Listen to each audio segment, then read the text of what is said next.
Like, the creator of the game just didn't think about it when they were making the game. They didn't balance it at all. So it's, you just have retarded bullshit all over the place. Especially, there's some really good setups on Twintel especially. Oh yeah, Twins. Well, I mean, Twins almost still the best with just her defaults. Her defaults are all really good. So she can work with about anything just because she has that kit. Yeah, and kit's really good. Just switching out Parasol for like anything is great. You can cover like all your bases. Speaking of Twintel, we're seeing Hanukkah's Twintel here kind of dominating over Dastardly. He's got him pinned down to the back.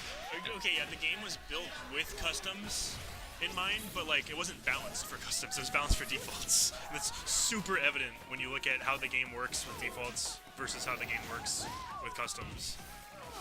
I mean, like how much they've had to nerf arms across the board, like Tribalt and some of all of the glove arms and everything, just because they weren't built to work on some characters.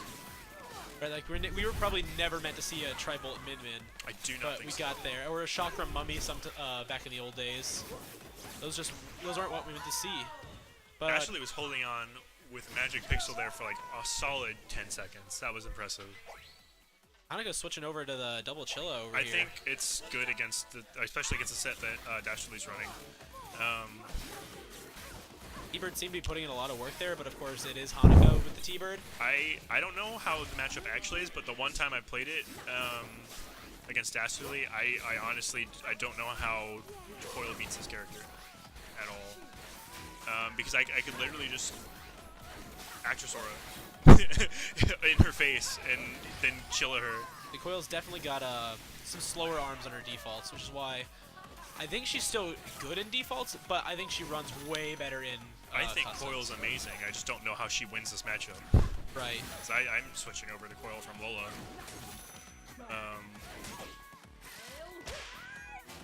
The ability Coil has to put against a wall, like put up a wall with that third arm.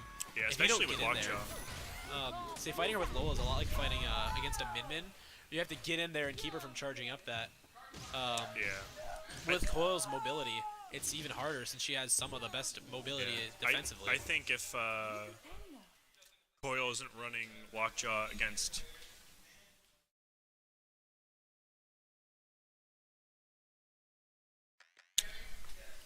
what was I just? Coil against Lola, you have to pick double Fun Chuck if you're not running, if she's not running Lockjaw. If she's running Lockjaw, I actually don't know what to do. Biffler can work, but you know, Clapback just doesn't work against Coil at all because she's so high above you. She just goes over it all the time. Well, Dastardly and we were talking earlier, and he actually was having a lot of trouble against Clapbacks. He said on. He wasn't. Okay. Against me. So I don't know. There's because certain arms on her are so slow. Clapback can work there, but she's probably not going to get hit back with them since she has that mobility. The problem is that like her mobility is so good, and she can always go over Clapback if you're not super careful with it. And the explosion on Lockjaw can still make it really dangerous for right. I don't think the fireball's not reflected. Yeah, the fireball doesn't get reflected either. I'd like to see that changed, but that might just be me as a Lola boy. I would like Clapback to work, yeah. Yeah. If they've nerfed it so much, I would like to see something positive.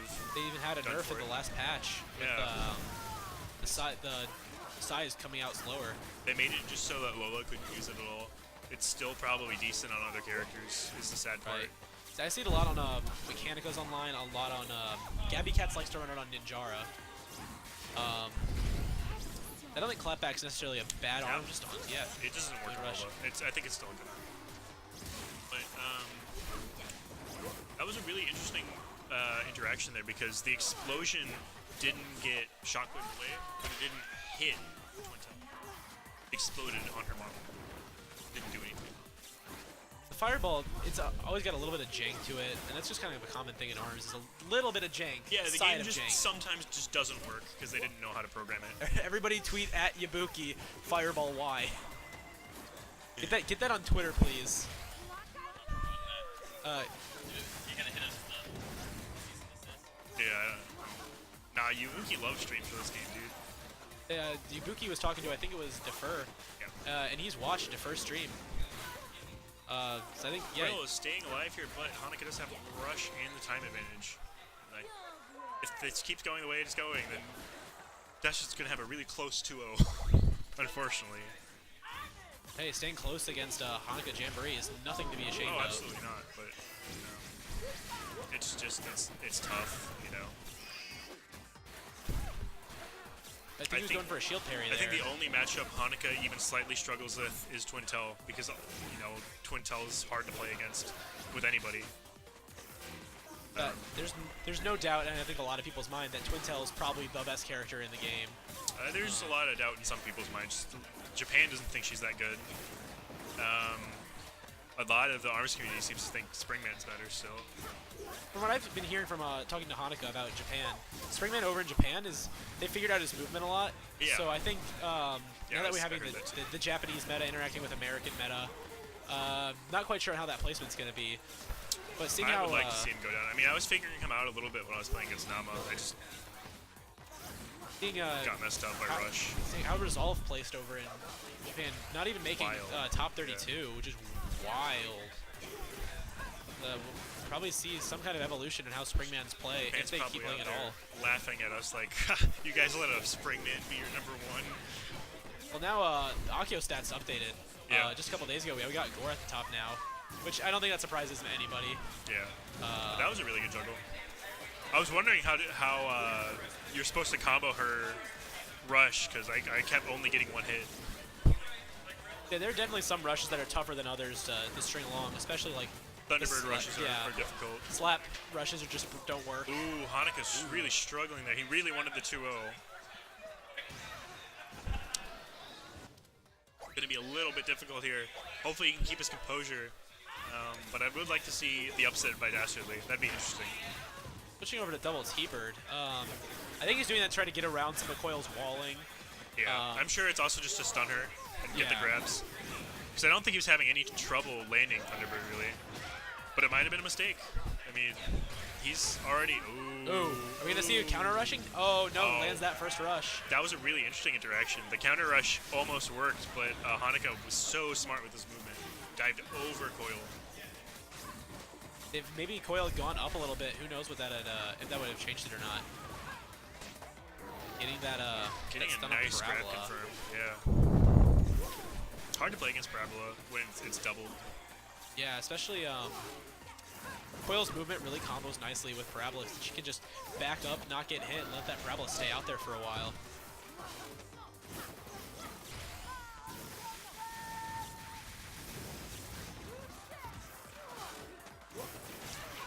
We're seeing Dastardly there just took the game.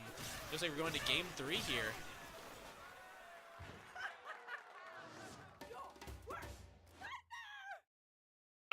Hanukkah looking like he might be considering some switches in his playstyle. Yeah, I wonder if he's going to stay. I think he's going to try to confine him over a little more. Well, I mean, when you say you're going to play a character, you're not locked into it until you, like, actually ban stages and go to stage. Like, so it's not like he lied to him, he just changed his mind. It's like saying you lied when you said you were going to play Fox on the character select screen. We're seeing the elusive Hanukkah Springman out here. If it was it is a little bit. If it was really a problem, like they could have went for a blind pick, but they didn't. So I don't know what they want. Going to Springman, I think that's interesting. I don't know how this is going to work. I think his thought here is to try to deflect some of the grabs and heavy arms. Yeah, I'm a little worried though, because I was watching somebody play Springman against Coil earlier, and it was really rough for the Springman. I think that's what we're going to see here. Getting the grab.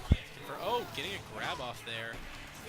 Maybe it looks like Hanukkah might be I think it was a really awful counter pick. Not think this was. I know Hanukkah likes this stage. I just do not think he thought this through. I think he was going for a confining Coil in, which is not a bad option, but I do think staying on a more spread out stage, having your time to retreat. I think he should have just gone to Spartan Ring. If he could have. I think that game 1 might have been sparring ring, though. So I would have gone like Mausoleum or... I just want to say this is a Dastardly turn of events. Go away, Nama. Name always out here with Making the those puns. puns. Unfortunate, like... I just don't know what Hanukkah was thinking. I think he should have stuck to Twintel. He was doing fine. He just like barely lost. You know, I think one thing people that play multiple characters need to do is recognize when you need to switch and recognize when you're doing fine with your character. You just need to change your game plan a little bit. Right. Right. Oh, getting the There's a Yabuki lot up there. Hanukkah's just looking so rough. He's gonna have to really work a miracle to turn this around. I mean, he can do it. He's done it before. And here we go. He's already almost brought it to even. One rush, one grab, and one rush could be it. He's got that rush. He's ready to use. I think he's just waiting for a little bit of opening up Yeah, he's here. waiting for any kind of opening. Oh, you gonna see Yabuki, there we Yabuki. go. That's what I'm talking about. That's gonna Hanukkah take came- Hanukkah. Let's go, Hanukkah, miracle worker. But that was really exciting to watch. All right, both players staying with the same set. I mean, if you just won with it, why would you switch, right? Right. I thought maybe we'd see Dastardly switch over to Burchuk, maybe. Burchuk does have a lot of good offensive capabilities, especially with the Ice Mine games. Yeah, but I think the heavy versus lights is a good enough defensive thing. He's playing really well defensively and picking off Hanukkah's openings that he's making to try and attack. Hanukkah has switched up his game plan a lot, though. Playing a lot more passively, which is unusual for Hanukkah. Coil He's normally a skirting very around. aggressive player. Those ability to skirt around rushes is almost a Dastardly, one might say. It's almost as good as Ribbon Girls. It actually might be better. Which is really obnoxious. That's actually the thing I hate the most about Ribbon Girl. Ribbon Girl, Because Ribbon Girl can just pretend to be open, make you use rush, and then jump away like nobody's business. Min Min can too, sort of. She does good as it. You're seeing an almost dead even game at 30 seconds. getting around that. That should have been rush, Hanukkah. You would have definitely still a really, really good advantage for the last 20 seconds. Oh, going for the grab, got grab counter. I really like how Dastardly is using the invisibility. Because I have not seen anybody actually put it to any good use. I figure it's hard because of screen cheating too, but it's hard to play off the other person's screen. It looks like it's gonna go down to time here. Oh, well, It's going to that's be it. 4 seconds left on the clock. Hanukkah Jamboree comes back, doesn't let round 1 of Game 3 shake him, keeps his composure, which is unfortunate. I would like to see the Dastardly upset. It would have been interesting, but